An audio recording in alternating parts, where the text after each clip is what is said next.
Damos gracias a Dios por esta mañana en la cual podemos cantar al Señor y llegar con un corazón deseoso de recibir esta instrucción del cielo, que es su palabra. Vamos a abrir la Biblia en el libro de Jonás, Antiguo Testamento, el capítulo 1. Vamos a leer el verso 1 y el verso 2. A medida que usted lo va encontrando, se va poniendo de pie y vamos a leer el primer capítulo de Jonás, el verso 1 y el verso 2. Vamos a darle lectura a la palabra del Señor en el nombre del Padre, del Hijo y de su Santo Espíritu. Libro de Jonás, el capítulo 1, dice así la palabra del Señor. Y fue palabra de Jehová a Jonás, hijo de Amitai, diciendo: levántate y ve a Nínive, ciudad grande, y pregona contra ella, porque su maldad ha subido delante de mí. Inclinamos el rostro y oramos al Señor. Padre, te damos gracias en esta hora.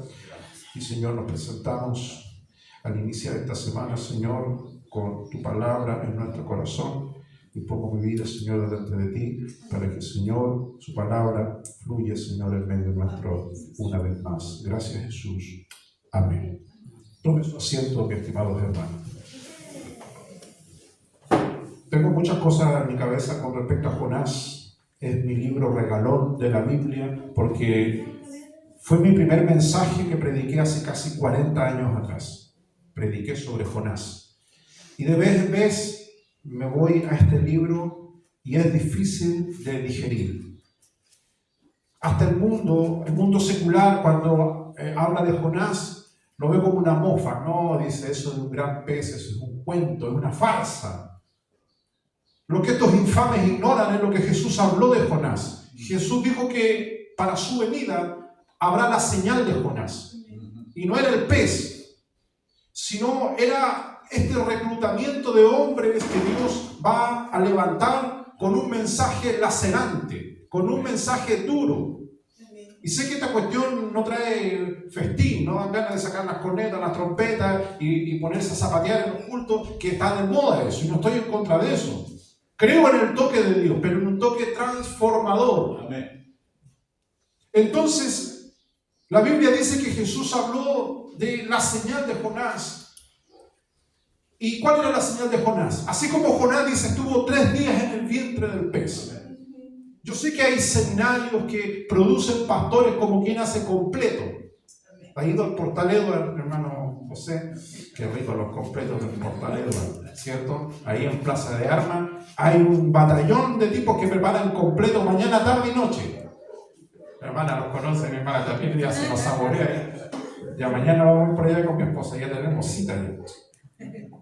Cliente premium, ahí viene este otro loco que devora hasta la semillita, dice, así que le vamos a dar un completo. Hay talleres, seminarios, escuelas hoy día que producen pastores. Hacen parir tipos que intelectualmente son elegantes, nada que envidiarle, hasta nos pueden pasar su aplanadora de conocimientos por encima. Pero hay un punto, ese mensaje que ellos vomitan está muy lejos de lo que predicó Jonás. Si tú lees el capítulo 3, dice que Jonás llegó con este mensaje. Mira, qué locura. De aquí a 40 días, Nínive va a ser bendecida. ¿Eso dice? No. Todos los paralíticos sanos. No. Todos los locos que están en el gobierno van a ser blancas palomas. No. El mensaje era, de aquí a 40 días, Nínive será destruida. Y esa palabra es la que se ha extirpado de los púlpitos. No, ¿cómo va a decir eso, pastor?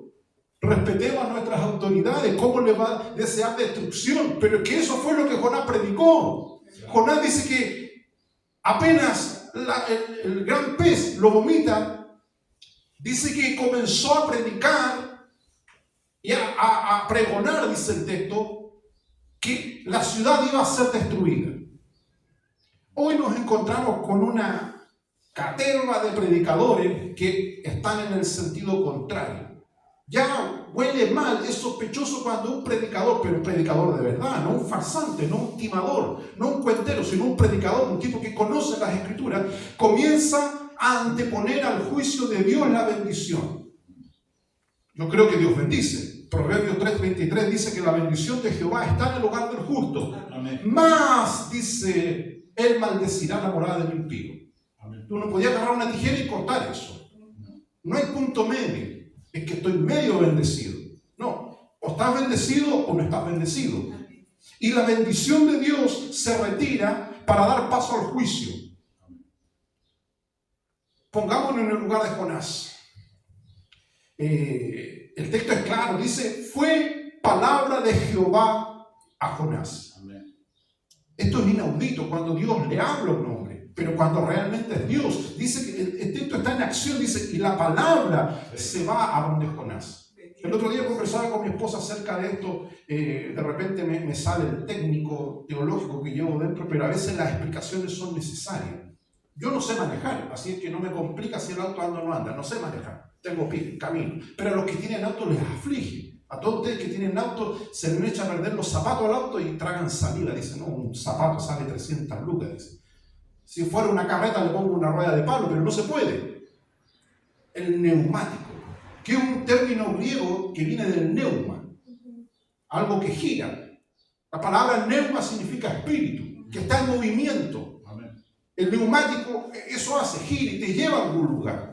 Este concepto de Jesús donde dice el viento, el neuma, sopla de donde nadie sabe, el misterio de la salvación. Jonás no sabía los planes que Dios tenía con Nínive, que era un nido de pecadores. El último versículo del último capítulo dice que habían 120,000 personas que no sabían ni fu ni fa. Si a ti te da hastío tu pariente que es pecador, imagínate 120 locos pecando al mismo tiempo. Mi hermano Carlos se quejaba de los vecinos que le pusieron fiesta toda la noche, dice. ¿Cierto, hermano Carlos? Dan ganas de tirarle agua al enchufe, que se electrocuten los tíos. 2 días. 2 días, no, señor. No, si al impío cuando le da, el diablo cuando le da cuerda. Y uno se enoja porque no lo invita. No, eso sería muy atrevido si te enojas porque no te invitan. No, pero a veces los impíos le dan cuerda a su fiesta.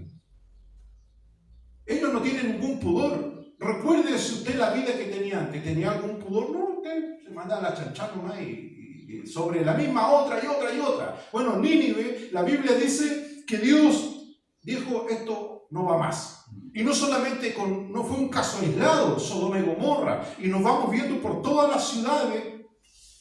Dios determina destrucción. Pablo recoge este concepto en el libro de Romanos, por excelencia, un tratado teológico que habla sobre la misericordia de Dios y la culpabilidad del hombre. Y este texto que todos nosotros repetimos, que está en Romanos, dice, por cuanto todos pecaron. ¿Qué dice? Están destituidos de la gloria de Dios. Si este asunto hoy día la gente lo ha trastocado y la gente del mundo plantea de que el concepto de Dios bíblico está errado, y por ende nosotros los predicadores y los cristianos estamos errados, y el concepto que ellos emanan de sus mentes de Dios es el correcto. Dios entonces viene a ser un viejo panzón sentado en el cielo, ¿cierto? Pisando las nubes, y un bonachón, un gran oso de peluche gigante que todos podemos acercarnos y abrazar. Ese es el concepto que la gente tiene de Dios. Dios, de lo cual he hablado muchas veces en este púlpito y en otro, el universalismo se ha infiltrado en muchas iglesias. El universalismo es, para que usted lo sepa y quede claro, es el perdonazo en el final del tiempo a toda la creación, incluido el diablo, imagínate. O sea, ellos pretenden que Lucifer en el cielo va a volver a agarrar el pandero, la trompeta y dirigir la alabanza como que aquí no pasó nada. Ese concepto hoy día se está predicando. Dicen, no, pero eso de que Dios destruya no puede ser así. Dios es amor. Y ellos agarran la Biblia, la misma Biblia que nosotros tenemos, esta tropa de farsantes. Dios es amor, dice. Tú me estás juzgando. Y muchos cristianos de plástico, ambiguo. Hay una palabra que no sé cómo se dice en Blenken, no sé cómo se dice en Dencle, cuando hay algo que... Inclen, mira esa palabra teológica tan difícil. Que que a la primera mostrada de dientes de esta gente se retraen. No, disculpe, que no quise decirle no quise mandarle ese versículo bíblico. Entonces, el libro de Jonás es claro, pero antes de Dios tratar con Nínive tenía que tratar con Jonás. Este es el meollo del texto de Jonás. Dios, antes de tratar con 120.000 personas que iban a caer a la paila, Dios tiene que tratar con Jonás, que es el dilema de Dios con nosotros. Amén. Óigase a Dios, le cuesta encontrar tipo obediente. Si el problema no es que la gente no venga a las iglesias, todas las iglesias se llenan, pero el que está en la capacidad de obedecer, el que va a dar un paso adelante y va a adquirir el rango de Jonás. En el caso de la esposa de Jonás, Jonita. La Biblia no dice el nombre, pero yo le puse Jonita. Porque los dos estaban al mismo nivel. Mientras el loco ahí estaba disputando su honor de hombre, ¿cierto?, de casa. ¿Qué cuento, qué chiva le meto a mi señora que me fui a predicar? No te creo nada, farsante, quizás dónde se fue, desapareció, ¿cuántos días? Pero ahí estaba Jonita orando por su esposo. Señor, ayúdalo, Señor, acorázalo, clamando, orando, ardiendo su corazón por la pasión que el otro llevaba por delante. Dice, levántate y ve a Nínive. He hablado muchas veces de la flojera que tenía nuestro hermano Jonás. Ahora que no está, lo podemos pelar con libertad. Tipo flojo, vago. Dios tenía que salir a buscarlo y ponerle pila, recargarle una Duracell y motivarlo. Imagínate tú, te hablé del seminario a inicio de esta palabra y no hay mejor seminario que Dios meta a un hombre o una mujer en esta panza del pez. Ahí Jonás, en esas revueltas del pez, ¿cierto? En ese ir y venir, Jonás purificó y purgó todas las tonteras que él pensaba de Dios y del plan que Dios tenía. Pero igual quedó por un poquito, se lo vemos después, lo vamos a ver que después no quedó 100% alineado, tuvo que seguir tratando con eso. Dice, levántate y ve a Nínive. Uno agarra un mapa y ve que Jerusalén estaba a casi 1000 kilómetros desde Nínive, actual Turquía, donde los locos se están agarrando por el petróleo, más o menos para que te dé una idea, allá. Y ahí viene el primer cuestionamiento de cualquiera de nosotros que Dios nos mande a llamar. Chuta, Señor, ¿por qué no lo hizo más cerquita? ¿Por qué no me mandó a Isla de Pascua? Ahí me tomo unas caipiriñas ahí ¿cómo se llama? Estos corales de paja que he visto que se ponen ahí y el aire es más rico.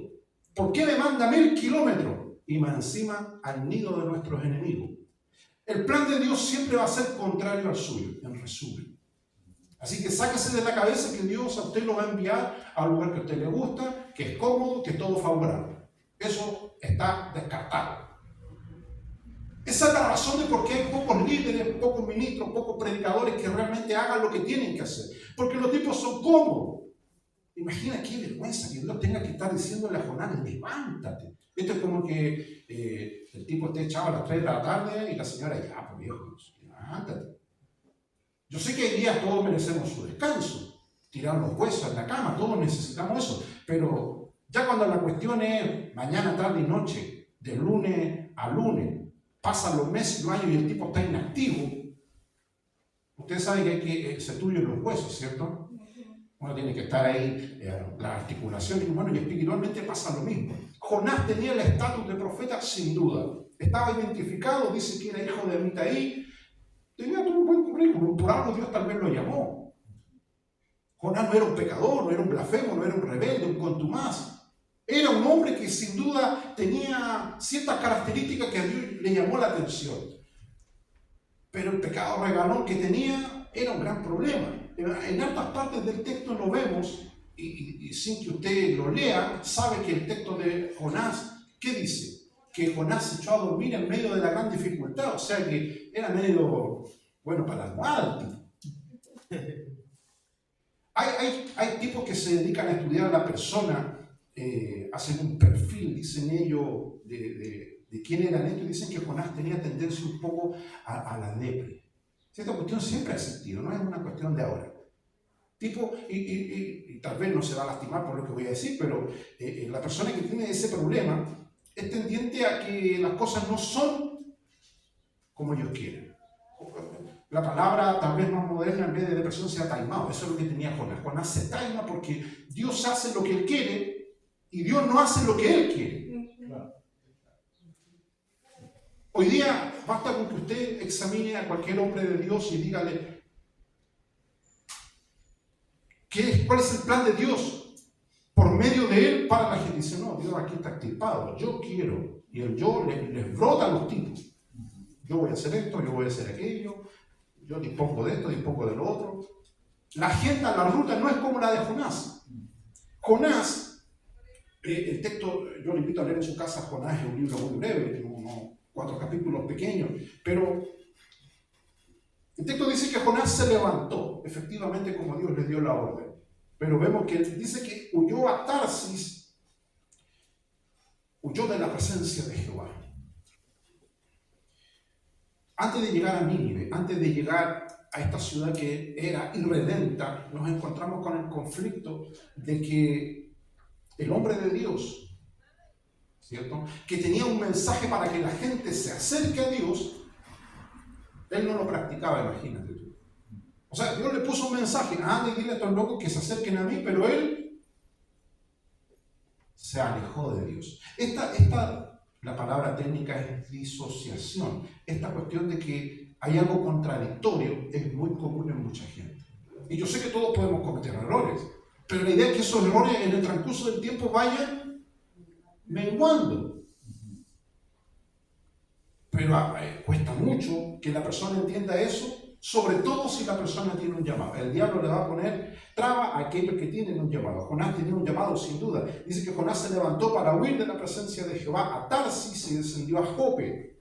Jope en el Nuevo Testamento se menciona porque ahí es donde Pedro también era un centro portuario. Ahí Pedro tenía su pasaje de repente.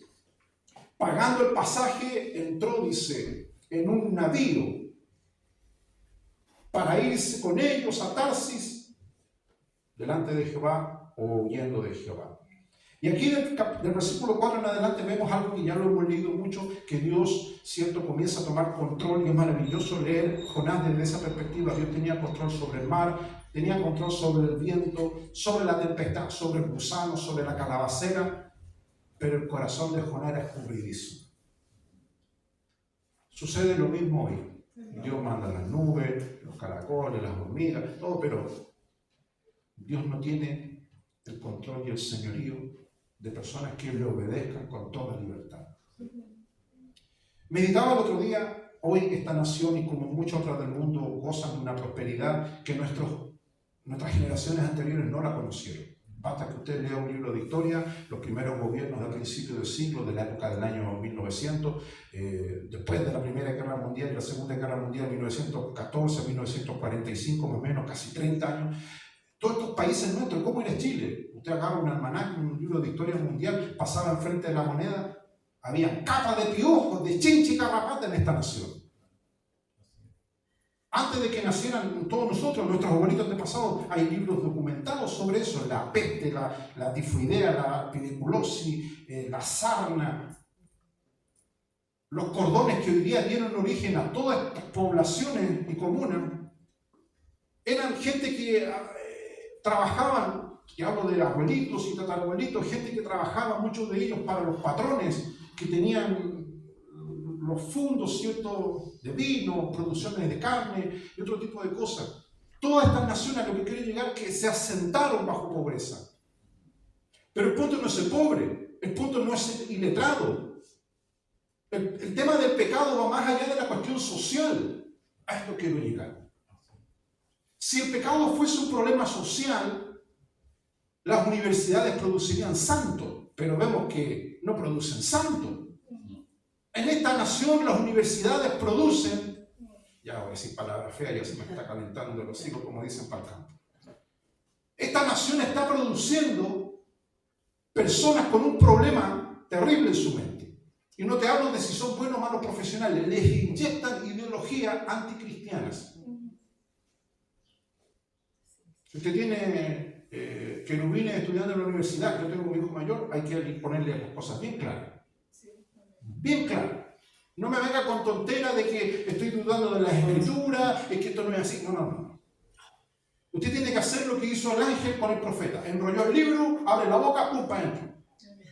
Aquí no hay otra medicina que no sea la palabra. Porque si usted no lo hace, usted es el educador, usted es el hombre de Dios, la mujer de Dios que tiene el magisterio, que es enseñar la palabra. Usted no diga, no, es que no sé, no entiendo. Sí, usted entiende. Lámpara es a mis pies tu palabra y lumbrera mi camino. Porque si no, esta gente del mundo va a empezar a introducir conceptos heréticos en el corazón de ellos. Yo vengo de una generación, en la iglesia donde estábamos anteriormente, ¿cuántos pastores habían? 80, 100, sumando los laicos, los obreros, y de todo ese grupo de pastores no hay ninguno pastoreando. Yo soy el único. Todos los otros se dedicaron a estudiar, a tener buenas profesiones. Claro, ya tienen buenas profesiones, buenas camionetas. Pero ¿cuál de todos es más tonto? ¿Cuál de todos no apoyó el ministerio de sus padres? Murió en ellos la semilla que estaba en su corazón. No defienden con fidelidad y con lealtad conceptos que sus padres predicaron. Entonces usted tiene que tener claro que Nínive tenía un problema. Y el problema no era un pecado individual, sino que era el pecado nacional, corporativo. Que el problema de Nínive era eso. Lo vamos a ver más adelante. Cuando la nación legitima un pecado. Porque no es lo mismo que las personas en el interior, en la privacidad de su casa, tengan dificultades y problemas. A que la nación venga y saque edictos, leyes, que simplemente se echen a la espalda lo que Dios piensa de ellos.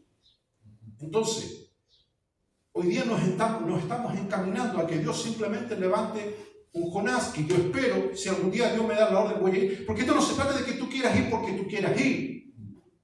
En las redes sociales vemos montones de tipos que se autonombran Jonás. Los tipos no van a ir, no les va a ir bien. Se los va a tragar el pez y el pez no los va a vomitar por la boca, por otro lado. Se los va a comer. Porque los tipos están yendo solos a hacer algo que Dios no los mandó. La clave es ir si Dios te manda. No está en ofrecerse. Aquí en la iglesia sí usted puede ofrecerse. Y esperamos que usted ayude. Pablo lo dice en Corintios, algunos tienen que ayudar, dice, a aportar. Pero aquí estamos hablando de llevar un mensaje que confronte situaciones que de otra manera no pueden ser solucionadas. El texto de Jonás sigue diciendo, mas Jehová hizo levantar un gran viento en el mar, e hízose una gran tempestad en el mar, que me cuesta leer, traje la Biblia chica y esta es la versión 1909, que pensóse que se rompería la nave. ¿Sí?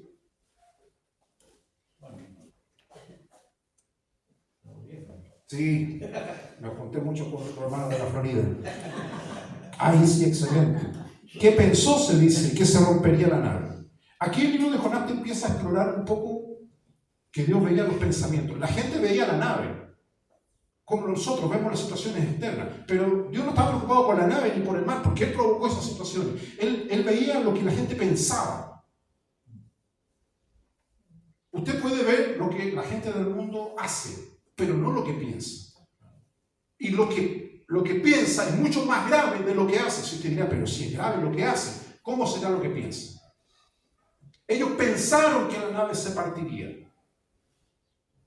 Déjeme decirle que el gran conflicto, el gran problema con todos nosotros, incluso para el cristiano, es lo que pensamos. Por eso el apóstol dice que el cristiano debe tener la mente de Cristo. Amén.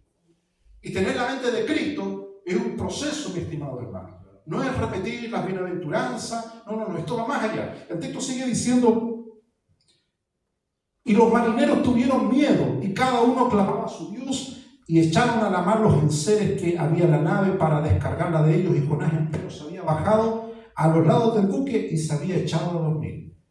Palabra clave, la tengo marcada con mi lápiz rojo, y se echó a dormir.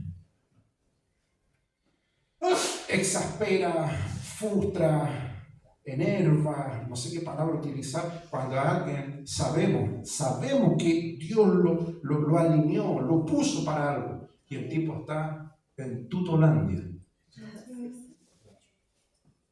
Dormir, está echado, dice, está echado. A mí, mire, usted escuchan esto, pero a veces con los pastores me toca hablar esto, incluso pastores de otros ministerios que a veces me consultan, no sé qué verán, pero se atreverán a escuchar lo que les digo, pero a veces toca decirle a algún pastor, está ahí echado, no, está ahí echado, sí. Cuando había un pastor en el sur, Honorio ya está muerto, ya sé que podemos decir las locuras que decía. A los hermanos los retaba y le decía, se le echó la vaca, hermano, decía. Porque era medio de campo ese pastor. Así retaba a la hermana, imagínate. Te faltará falta de respeto, pero es para ellos normal. Hay hermanos que han sido llamados como Jonás, pero dice que se echaron a dormir. Se echó a dormir Jonás. Eso estamos leyendo en el versículo 5. Y el maestre de la nave se llegó a él, a Jonás, y le dijo, ¿qué tienes, dormilón?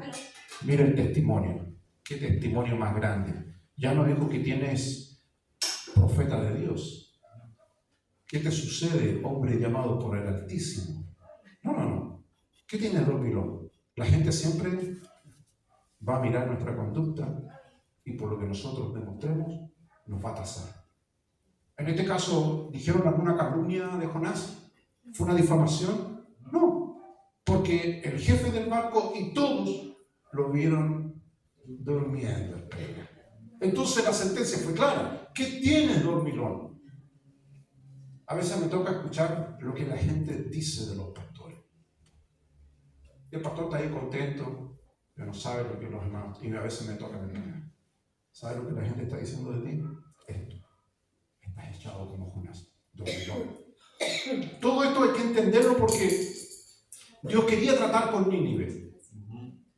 Pero antes de tratar con Nínive tenía que tratar con el corazoncito de Jonás. Y este es un proceso que el libro de Jonás lo relata, por eso tiene su nombre. Y dijeron cada uno a su compañero, venid y echemos suerte para saber por quién nos ha venido este mal. Y echaron suerte y la suerte cayó sobre Jonás. Ellos tenían claro que era malo lo que estaba pasando. Nos sobrevino un mal y esto tiene un origen. Piensa tú qué triste. Jonás, el hombre que había sido llamado y tocado por Dios, debiera ser bendición. Pero su presencia estaba provocando un mal terrible en ese lugar. Es contradictorio cuando alguien que ha sido llamado para hablar bendición produce lo contrario. Entonces ellos dijeron, aquí esto está malo, vamos a ver y vamos a pedirle cada uno de nuestros dioses. Se notaba que era ecuménico el barco, había de todo ahí. Bautistas, pentecostales, guelmillanos, anglicanos, luteranos, Hare Krishna, todo. Cada uno clamando a su Dios. ¿Y qué dice el texto? Cada uno clamando a su Dios para ver qué pasaba. Verso 8. Entonces dijeron, decláranos ahora por qué nos ha venido este mal. ¿Qué oficio tienes y de dónde vienes? ¿Cuál es tu tierra y de qué pueblo eres? A eso va a llegar el mundo. Interrogatorio. ¿Tú no eres un hombre de Dios? Comienza a hablar. Ahora, las redes sociales, nuestro entorno familiar, pasamos desapercibidos, a la gente no le interesa. Usted no ve aquí un canal de televisión transmitiendo los cultos, porque todavía no hay alguien que agite el avispero. Pero de momento que se pare un Jonás, los tipos le van a querer averiguar hasta la primera mamadera que se tomó. O sea, el mundo lo va a hacer pedazo. Por eso a mí no me entra en la cabeza esta gente que quiere posicionarse en un pedestal de reconocimiento. Porque si esa persona se pone ahí por las de él, Dios no lo va a salir a rescatar ni a ayudar. La gente a veces se busca sola los problemas. Pero como Dios llamó a Jonás, Él lo protegió, lo guió, lo cobijó y lo sacó a flote. O sea, su ministerio no murió, no pereció. Digo su ministerio, no porque haya sido autoridad de él, sino porque Jonás intentó separar lo que era su vida de su llamado. Pero no se pudo hacer, eso era imposible hacerlo. Entonces el texto dice, ¿qué oficio tienes? ¿De dónde vienes? ¿Cuál es tu tierra? ¿Y de qué pueblo eres? Y él le responde, hebreo soy, temo a Jehová, Dios de los cielos, que hizo el mar y la tierra. Cortita la respuesta. No es que miren, que averigüen, que pues no, soy hebreo, dice. Y temo a Jehová, Dios de los cielos, que hizo el mar y la tierra. Ahí estaba la respuesta que los tipos buscaban. ¿Por qué el mar estaba agitado? Jonás sabía la respuesta. Porque el hombre de Dios siempre va a tener la respuesta. Ahora, cuando los tipos escucharon eso, tragaron saliva. ¿Qué dice el texto? Y aquellos hombres temieron en sobremanera. Antes de que Jonás llegue a Nínive, esta fue su prueba de fuego. Esos hombres que estaban en el barco, que no se dice cuántos eran, comenzaron a conocer al Dios de Jonás. Y comenzó a emerger en ellos un temor enorme, dice el texto, un temor grande. Y le dijeron, ¿por qué has hecho esto? Qué triste que gente del mundo esté reprendiendo la inactividad. ¿Por qué has hecho esto? ¿Por qué si Dios te mandó a hacer esto estás haciendo lo otro? Que mucha gente del mundo se pregunta eso. Oye, ¿por qué ese pastor tiene una empresa de joya? ¿He escuchado esa historia, no? Mencionémoslo nomás, los biches. Oye, la gente dice, pero ¿por qué este loco tiene los bolsillos hasta debajo de las muelas, tiene debajo de la lengua, tiene oro? ¿Y por qué el otro tiene empresa de caballos galgos? ¿Y por qué este otro tiene una empresa de turismo? Hace un tiempo atrás, años atrás, salió uno en la revista Caras. No me presione para el nombre.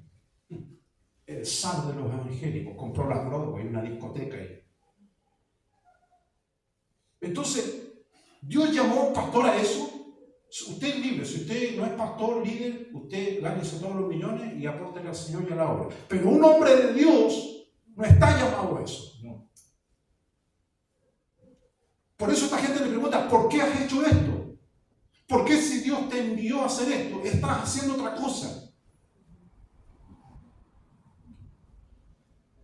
Porque ellos entendieron que huía delante de Jehová porque Él se lo había declarado.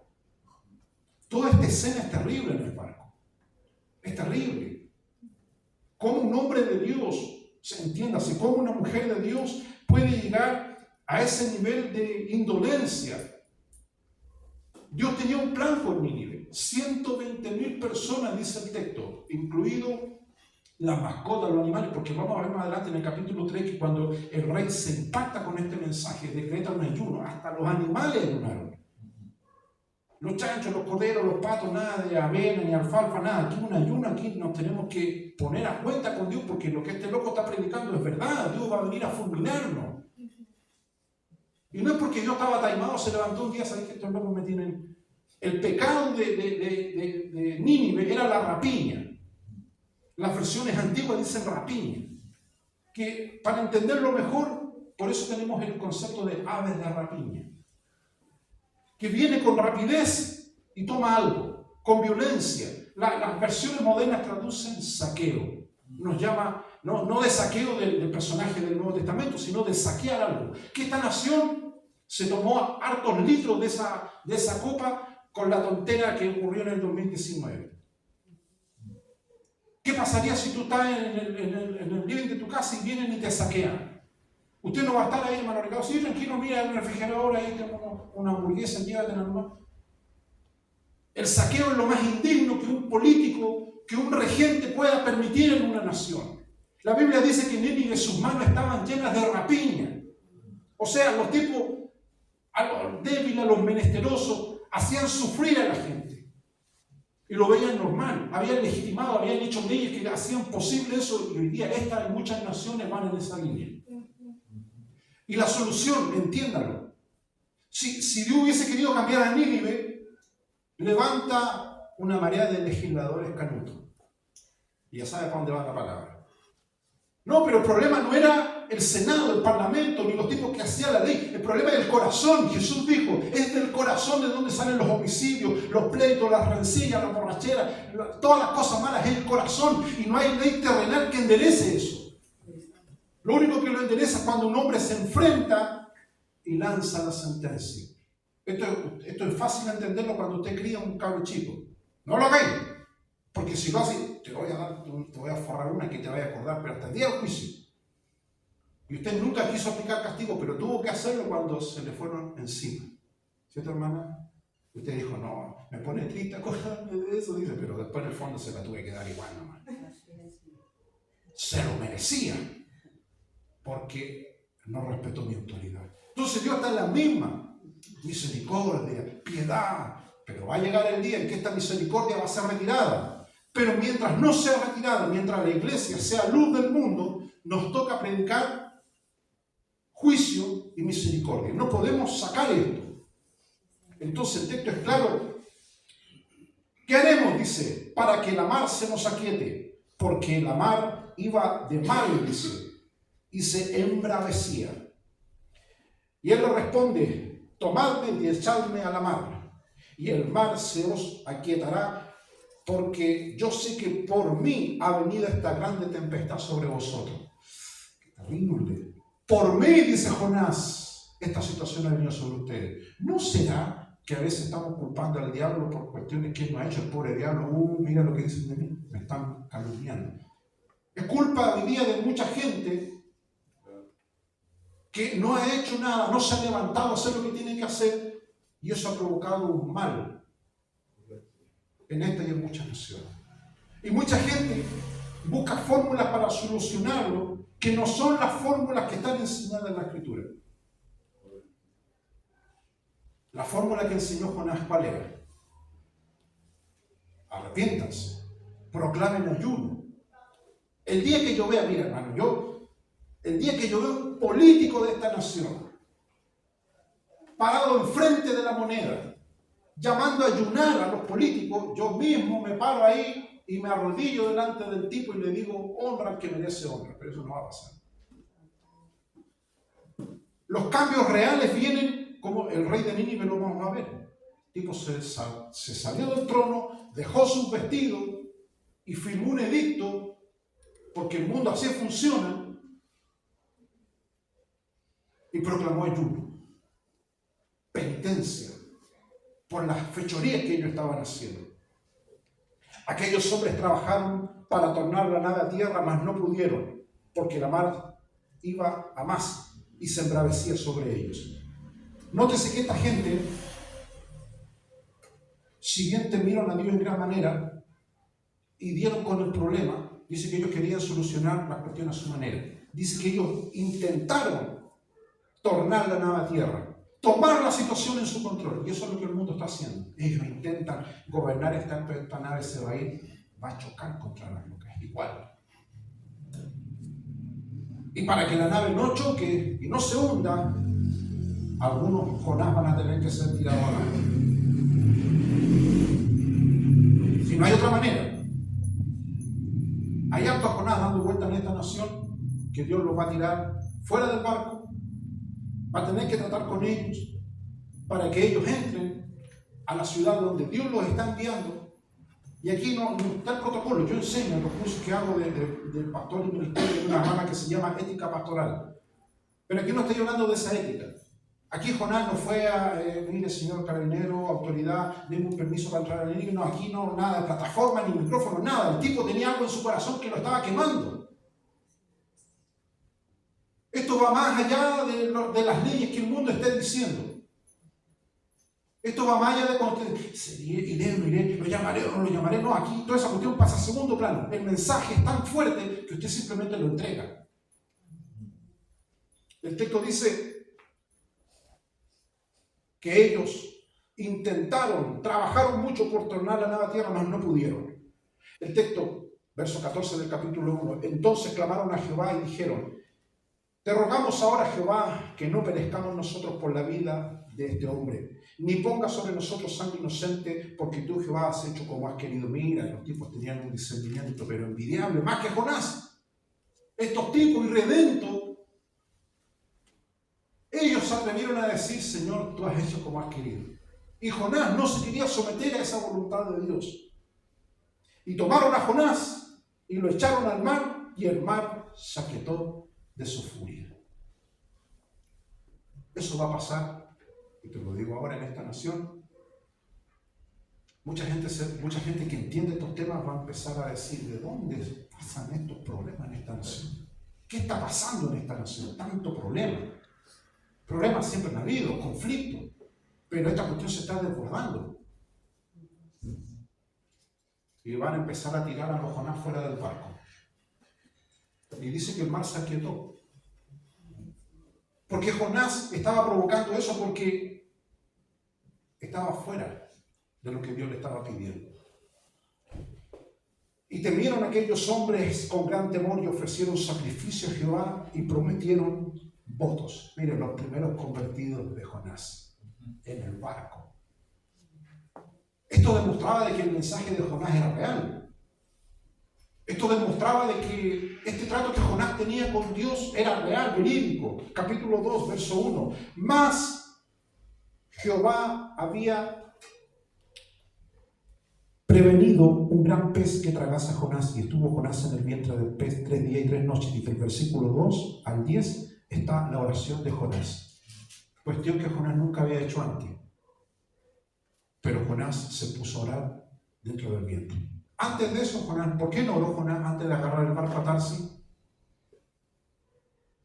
Porque Jonás, nos identificamos con él, era un poco atarantado. Oró cuando el problema ya había explotado, ya estaba adentro del pez, ahí se puso a orar, ahí se puso espiritual. Del versículo 2 al 11 se manda una oración pero maravillosa. Pero antes de eso, no, el tipo, ¿por qué no oró, Señor? ¿Sabe que tengo este problema? No, el tipo se cegó y se fue al lado contrario donde Dios lo envió. Y oró Jonás desde el vientre del pez a su Dios. Ese es el corazón de este texto, del libro de Jonás. Así que usted no se preocupe, usted puede estar viviendo una situación que aparentemente es inaudita, pero a Dios no le incomoda que ore dentro del pez. Amén. Deje, consejo pastoral, deje que las personas se metan en la situación que tienen que estar, porque tal vez ahí van a orar de una manera que nunca oraron antes. Amén.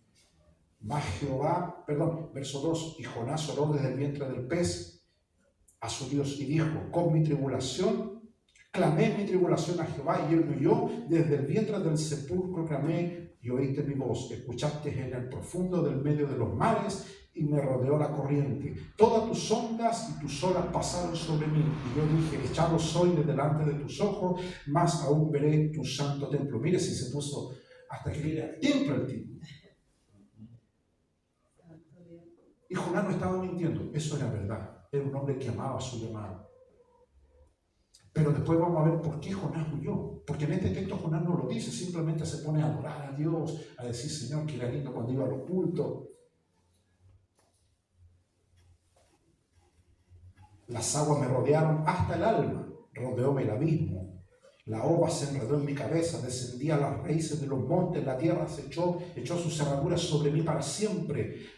Mas tú sacaste mi vida de la sepultura, oh Jehová Dios mío. Cuando mi alma desfallecía en mí, acordéme de Jehová. Mi oración entró hasta ti en tu santo templo. Los que guardan las vanidades ilusorias, sus misericordias abandonan.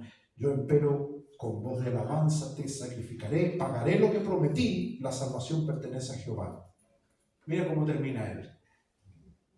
Se puso hasta a cantar adentro del pez. Se puso a cantar y dijo, ok, entendí, voy a cumplir lo que prometí. Capítulo 3.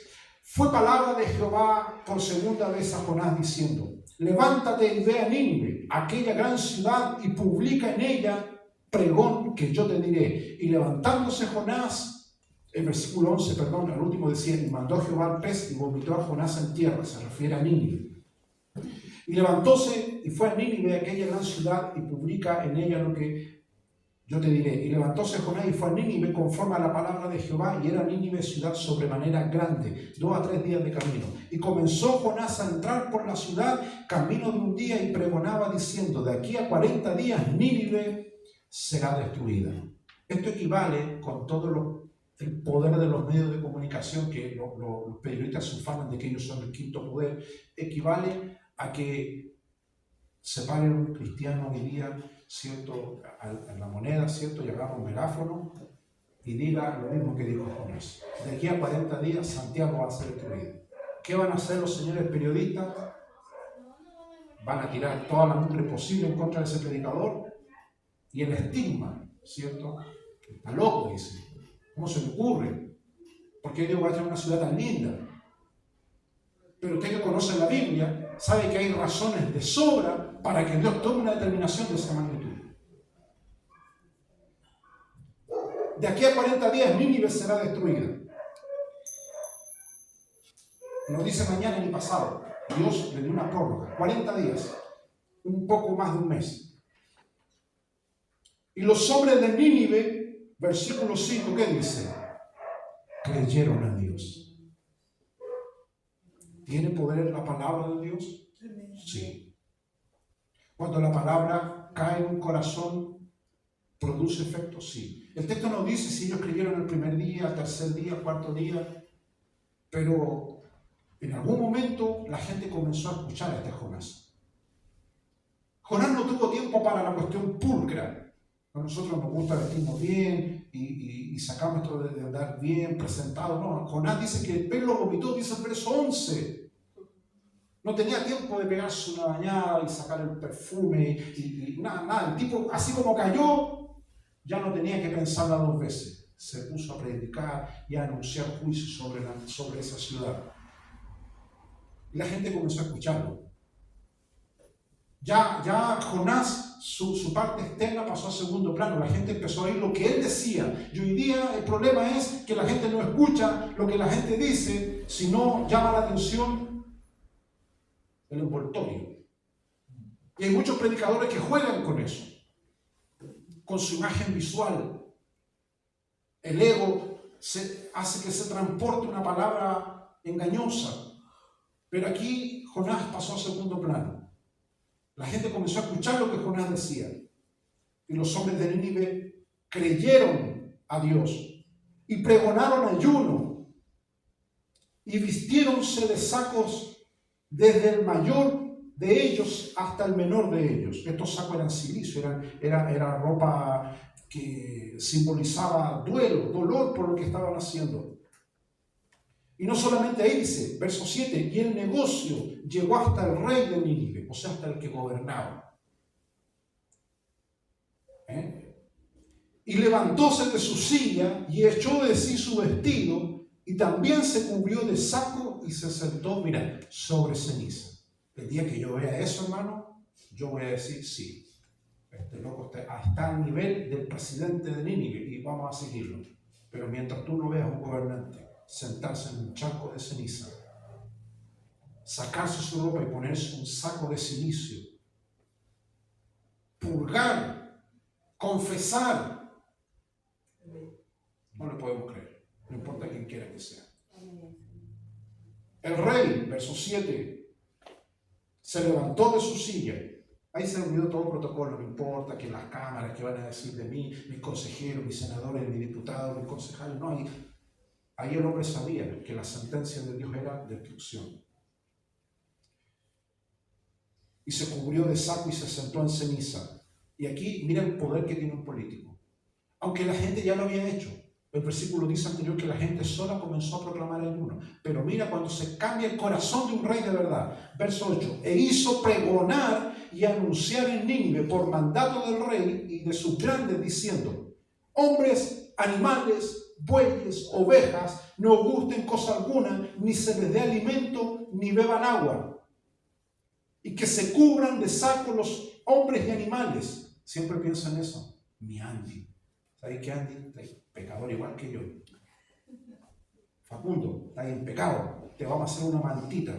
Milo, todos los perritos ahí una mantita. ¿Qué pasa? ¿Por qué no me dan almuerzo hoy día? Un edicto, que el rey. Ayuno, todo en ayuno. El texto lo dice, no en fábula, lo estamos leyendo. Esta cuestión era serio. Cubran de saco los hombres y las bestias y clamen a Dios fuertemente. Conviértase cada uno, mira, y aquí el rey confiesa. Conviértase cada uno de su mal camino y de la rapiña que está en sus manos. La rapiña. El saqueo.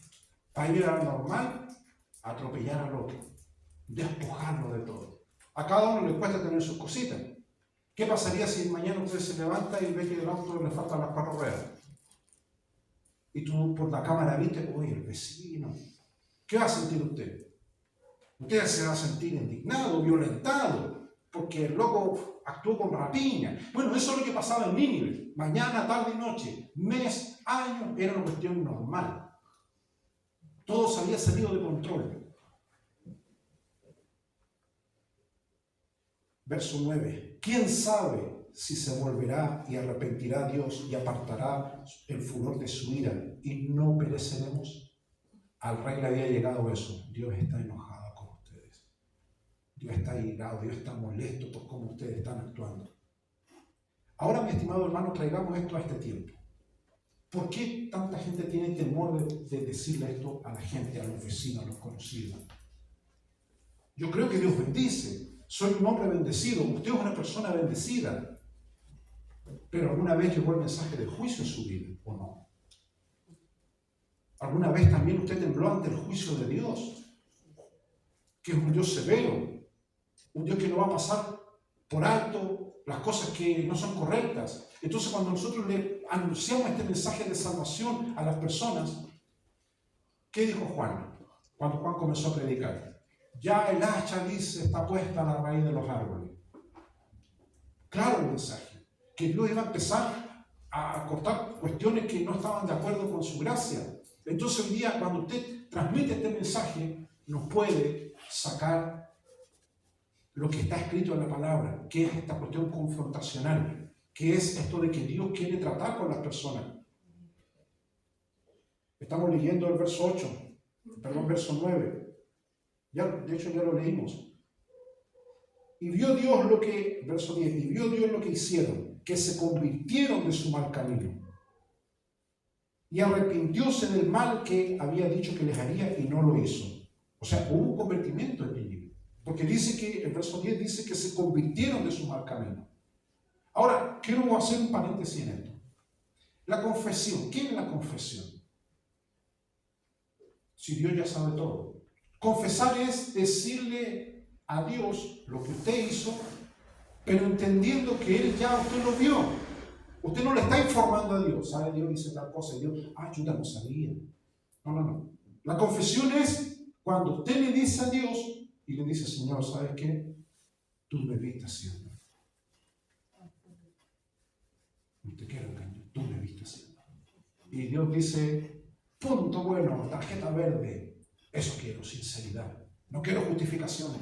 Es que fue por esto, porque viví esto, porque... No. Sinceridad. El cambio real es cuando la gente es sincera.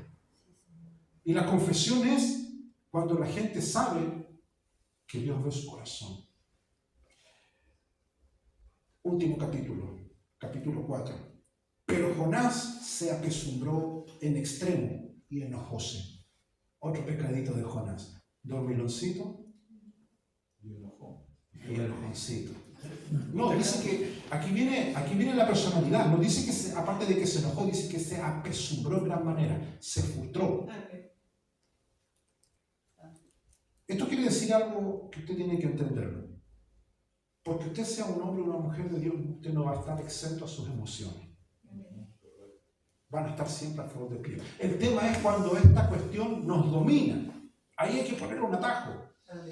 Pero Jonás dice que se apesumbró y se enojó en extremo. ¿Por qué razón? ¿Qué traía entre manos Jonás? ¿Qué provocó eso? Debe haber sentido gozoso. Al tiro un WhatsApp por internet, por Facebook. 120.000 locos convertidos. Para la gloria de Dios. El tipo no le importó.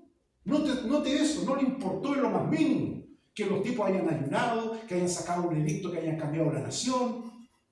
No le importó. Toda la atención sobre él. Dice que se enojó en gran manera. Y oró a Jehová, porque tú podías orar enojado. Y mucha gente dice, estoy enojado, no, y castigan a Dios. No se ponga así. Usted puede estar molesto, igual puede orar. Y oró, dice, a Jehová y dijo, ahora, oh Jehová, ¿no es esto lo que yo decía estando en mi tierra, o sea, en Israel? Por eso me precaví huyendo a Tarsis. O sea, el tipo tenía un plan desde antes. ¿Qué dice el texto? Porque yo sabía que tú eres clemente y piadoso. Ese es el motivo por el cual Jonás se estaba enojando. Usted y yo, lo que más hacemos en los cultos es adorar a Dios por eso. Señor, tú eres misericordioso, eres piadoso. ¿Qué motivo tendríamos para enojarnos? Usted se pondría contento si Dios salva a un pariente suyo. Pero Jonás, por lo visto, no. El tipo quería que Dios le metiera cuchilla a esos locos. Porque Jonás tenía heridas en su corazón, porque estos ninivitas eran enemigos de Israel. Entonces Jonás quería venganza. A Jonás no le entraba en la cabeza cómo Dios va a salvar a estos locos, si estos son nuestros enemigos. Entonces, lo maravilloso de Jonás es de que a veces nosotros oramos por lo que nosotros creemos que puede ser salvo y dejamos de la lista a otro. No, ese loco es insalvable.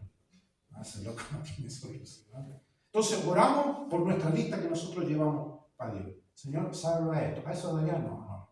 Eso nos va a tirar al infierno nomás y total. Entonces, el problema es ese. El texto dice, yo sabía estando en mi tierra que tú eres Dios clemente y piadoso, tardo en enojarte y grande en misericordia y te arrepientes del mal. O sea, Jonás conocía el corazón de Dios, como usted también lo conoce. Versículo 3. Ahora pues, oh Jehová, ruégote que me mates. Ay, este Jonás. Usted puede estar muy enojado con usted y con Dios, pero no cabe decir, Señor, ¿sabe qué? Máteme. Hoy día es un buen día para morir. Mándenme un tumor, que me pase un auto por encima, no importa, máteme. Esto es lo que está diciendo Jonás. Severo dice, ahora, oh Jehová, te ruego, estamos leyendo el 4, verso 3, mátame, porque mejor es la muerte que la vida. ¿Qué pasaba por la cabeza de Jonás? Tan ofuscado estaba, el texto del capítulo 4, verso 1 dice que estaba muy ofuscado. Cuando uno está muy molesto dice cuestiones que después se lamenta. ¿Cuántas veces le ha pasado eso? Y después viene la reconciliación. Perrito, sí, qué lindo. Ay, el diablo se mata de la risa por detrás. Entonces Jonás estaba en las mismas. Estaba orando. Pero Dios conocía. ¿Quién lo conocía? Que era misericordioso, que era clemente, que era piadoso. Entonces el texto dice, y Jehová le dijo, ¿haces tú bien en enojarte tanto? Dios como buen doctor hace mal enojarse mucho, hermano, si Dios aquí lo dice. ¿Haces bien? ¿Te hace bien enojarte tanto? No le va a hacer bien. Tú el único perjudicado va a ser usted, le dijo Dios. A mí no me afecta tu pataleta ni el enojo. Usted el único que se va a echar a perder el corazoncito, la arteria, las venas. Relájese, Jonás, le dijo. Relájese. Como la propaganda de antes, tómese una armonía. ¿Hace bien en enojarte tanto? Y salió Jonás de la ciudad. Todo esto es Nínive. Todo esto es Nínive. Mientras los tipos todos convertidos, todos contentos, el Señor perdonó mi rapiña, el Señor todos dando testimonio, 120,000 tipos convertidos. Jonás tenía un dilema en su corazón terrible. Y Jonás, dice, salió de la ciudad y se asentó hacia el oriente de la ciudad e hizo allí una choza y se sentó debajo de la sombra a ver lo que sería de la ciudad. O sea, él se fue a un cerrito, hizo una chocita y se puso a mirar porque en su corazón seguía creyendo que Dios le iba a hacer caso a él. Él seguía creyendo de que Dios iba a cambiar de plan, que Dios iba a destruir la ciudad. O sea, mira, esta cuestión parece tragicómico. Jonás creía tanto en el mensaje que Dios le puso, que era mentira lo que Dios le dijo, voy a destruir la ciudad. Sí, pero Jonás agarró tanto de eso que dejó de lado la misericordia, porque Dios puede cambiar de planes las veces que Él quiere y que Él plazca. Entonces no, Jonás dijo, no Señor, tú dijiste que iba a destruir y tenía que destruir. Y yo aquí voy a esperar hasta que esta cuestión pase. Y hay muchos hermanos así. Y Dios los queda mirando y dice, y el Señor no puede decir dame paciencia porque Él es el Señor. No sé cómo orará, pero el Señor mirará para abajo y decía a Jonás, mira, hasta ver qué sería de la ciudad. O sea, Él quería ver a toda esa gente muerta. Versículo 6, y preparó Jehová Dios una calabacera, así como Dios preparó un viento, preparó una tempestad y preparó una ballena, ahora dice que preparó una calabacera. La cual creció sobre Jonás para que hiciese sombra sobre su cabeza y le defendiese de su mal. Y Jonás se alegró grandemente por la calabacera. Verso 7. Mas Dios preparó un gusano. Otra vez Dios preparó otra cosa, un gusano. Y siempre yo hablo de este gusano en otros mensajes. El gusano obediente. Todos hemos visto gusanos. A la señora no le gustan los gusanos. Ven un gusano en las plantas y le aplican veneno. Pero piensa en ese gusano. Dios lo preparó. Le dijo, don Gusano tiene una misión que cumplir. Y el gusano, más obediente que Jonás. Usted mande, Señor. Y dice que el gusano, que estaba preparado por Dios, al venir la mañana del día siguiente, el gusano hirió la calabacera y se secó. Yo pienso en ese gusano. Qué bendición, dirá él, una calabacera por mí solo. Se fue gordo ese gusano. Todos estos detalles de Jonás te enseñan cuestiones maravillosas, pero el texto sigue diciendo, y se secó la calabacera, verso 8, que era el 4 versículo y terminamos. Y aconteció que al salir el sol, otra vez Dios preparó, mira, qué detalle. Al salir el sol, Dios preparó un viento recio y solano. ¿Cuántas veces vemos esta palabra clara en Jonás? Dios prepara. Así que usted no se adelante. No sea impaciente porque muchos, ya quiero que te haga algo. Deje tranquilo, no más que las cosas de Dios. Mientras está sucediendo algo, Dios está preparando algo que va a ir ocurriendo. Dios prepara. Dios preparó un gusano, pasó el gusano. Preparó la calabacera, pasó la calabacera. Ahora Dios prepara, dice, un viento, el versículo 8, recio, solano. El sol hirió la cabeza de Jonás y desmayábase y deseaba la muerte, diciendo, mejor sería para mí la muerte que la vida. Y Jonás seguía con la tontera.